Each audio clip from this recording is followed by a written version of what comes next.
Your first cat, and you can already ruin everything without even noticing. You just brought your first cat home. You're happy, your family's excited. Everyone wants to see him, to hold him, to feel his soft fur. But the cat is sitting inside the carrier and looking at you like a creature that just stole his whole world. Right now, in these first hours, one of two stories is being written. He will see you as a safe base, or as a threat he should avoid for the rest of his life. Are you ready to accept that your hugs from love might sound to him like danger, run, hide? If you are a first-time cat owner and you don't want to accidentally break this fragile trust in the very first days, listen carefully. Because the most important steps do not look at all the way you probably imagined. First, you are not a hero. You are a ghost, and you have to learn to disappear. The human instinct is simple. Take him out, cuddle him, show him to everyone. Make him feel home, love, family. The cat's instinct is the opposite. Hide, find a dark corner, figure out how to survive here, not how to cuddle. Here's the paradox. If you want him to trust you sooner, in the first hours you have to behave as if you barely exist. Take the carrier into a small, quiet room, a bathroom, a small bedroom, a study with a door you can close. Put there a litter box, a bowl of fresh water, some food, and a safe hiding place, a box, a cat bed, or the carrier itself with a soft blanket. Put the carrier on the floor. Gently open the door and do the hardest thing for a new cat parent. Do not pull him out. Let him decide when his paws are ready to touch this new floor and his nose is ready to breathe this new air. Every cell in your body wants to help, to push him out, to pet him, to encourage him. But in his mind for now, you are a huge, loud, unpredictable predator. So the first wise move sounds almost absurd. Prepare his space and step back. And here comes the scary question. If the best way to help is to disappear, then how do you even meet your own cat without becoming a monster in his memory? Second, talk to him without talking. The art of quiet presence. Walk into his room. Sit down on the floor. Don't stare at him. Don't reach your hands towards him. Just be there. For your cat, you are now a moving background object that might be safe, or might not. Let him write the first page of your story. Let him slowly come out, sniff your sock, hide behind a box, show you just the tip of his tail. Your job is not to direct this scene, not to speed it up, not to comment on every move he makes. You can slowly, gently blink at him. For cats, this is a signal. I'm relaxed, I'm not a threat. You can softly say his name, not as a command, but like calm background music. He comes closer. You do not rush to grab him. He walks away. You do not take it personally, and you don't chase him. You become like a warm light in the room. It exists, but it doesn't push and doesn't blind. And then a painful thought appears. What if he keeps hiding? Days pass and he's still under the bed. Then you have to accept a hard truth. Sometimes the most loving thing you can do is to not force your way into a relationship. Third, his fear is not an insult. Under the bed is not a failure. New home, new smells, new sounds, and at the center of it all, you. A huge being that can open doors, make loud noises, and control everything that happens here.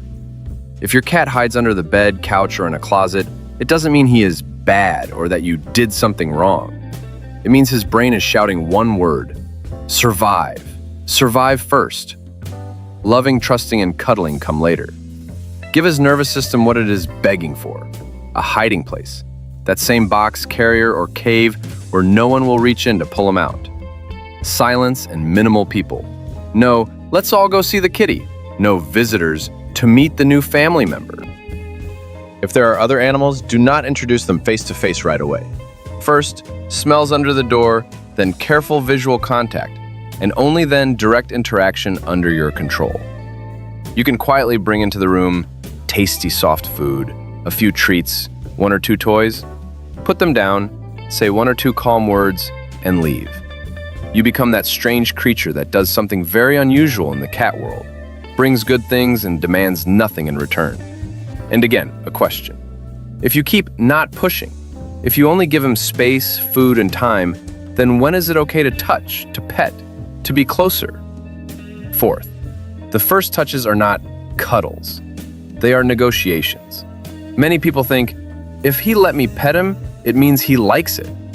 Sometimes a cat is just frozen from stress, and his body is saying, if I don't move, maybe it ends faster. The first touches in the first days are not a show of, finally, I can hug him.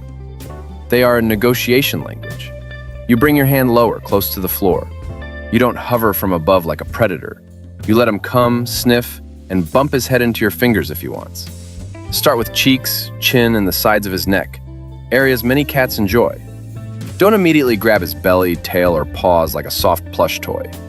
Watch him closely. If he rubs against your hand, stays relaxed, keep going gently. If he tenses up, pulls his ears back, moves away, or his tail flicks sharply, you're pushing too hard. Your goal in the first days is not finally get all the cuddles you dreamed of. Your goal is to avoid creating this formula in his mind. Hands equals pressure, control, and fear. Because if that formula sticks, you will spend months trying to break it. And here comes a brutal twist. You can buy the most expensive food, the perfect scratching post, the nicest cat tree, and erase all of that with one single thing. You know what? By ignoring his territory. Fifth, territory is not decor. It is his nervous system. For you, home is walls, furniture, and design. For a cat, home is a map of safety, where he can eat and be vulnerable, where he can hide and recover, where he can watch and still feel in control. If you put his litter box in a busy hallway where everyone walks, you are basically saying, your most vulnerable moments are on display. Get used to it.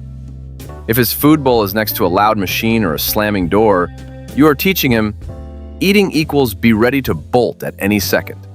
The first days are not about making it look cute for photos. They're about building islands of safety. The litter box goes where no one disturbs him. Food and water go where he can eat while still seeing the room and the exit. Hiding places go where no one walks over him, leans over him, or drags him out. He's not just checking out the apartment, he's asking, where can I be weak and still be safe? So now you've done a lot. You gave him shelter, respected his fear, didn't force your hands on him, and thought through his territory. But how do you become not just the person with the bowl, but that one safe figure he chooses to come to? Sixth, chaos destroys trust. Rituals build it. There's one thing almost all cats hate: chaos. Random noises, random touch, random attention. What calms them is simple and powerful: rituals, repetition, predictability. In the first days, try this. Feed him at roughly the same times every day. Enter his room in the same calm way, same voice, same slow pace, no sudden movements. If he's ready to play, have a short play session each day at about the same time, with 1 or 2 familiar toys. His brain starts to understand, when this human appears like this, around this time, nothing bad happens. Sometimes very good things happen. You stop being a chaotic variable. You become part of the structure of his world that his nervous system can finally handle. But here's a strange thing. Even if you do everything right, you can still mess up with one single toy. 7. Play can heal him, or feel like an attack. A lot of first-time owners pick up the cat and start pushing a toy into his face. A mouse, a string, a feather. We think it's cute.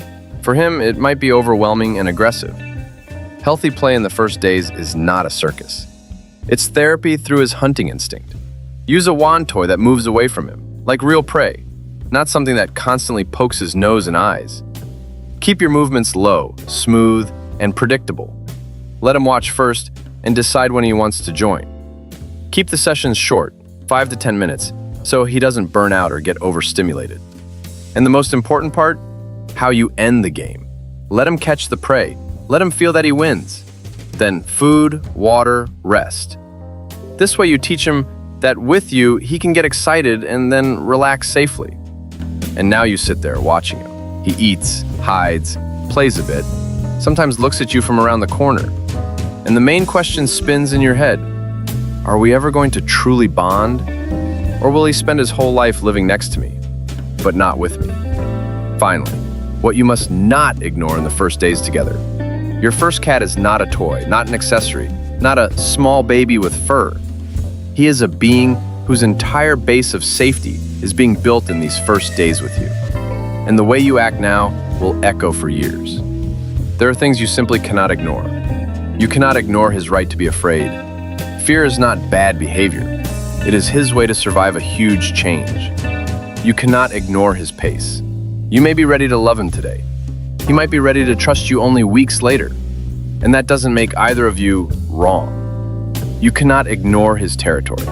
The litter box, food bowls, hiding spots, they're not decor. They are the foundation of trust. You cannot ignore his body language. Ears, tail, pupils, posture, these are his words. Learn to read them. And you cannot ignore the power of rituals. When your actions become predictable, you stop being a threat and you slowly become a safe base. One day, maybe much later than you hoped, he will quietly jump onto your bed, curl up next to you, and look at you not as at an unknown giant, but as at his person. And in that moment, you'll finally understand what those first days really were. Not, I'm doing nothing, just sitting near his door. Not, he's hiding again, it's all for nothing. You'll see that all this time you were doing one of the most important jobs of your life. You were becoming a safe place for someone. You were becoming home for a creature that didn't trust anyone before.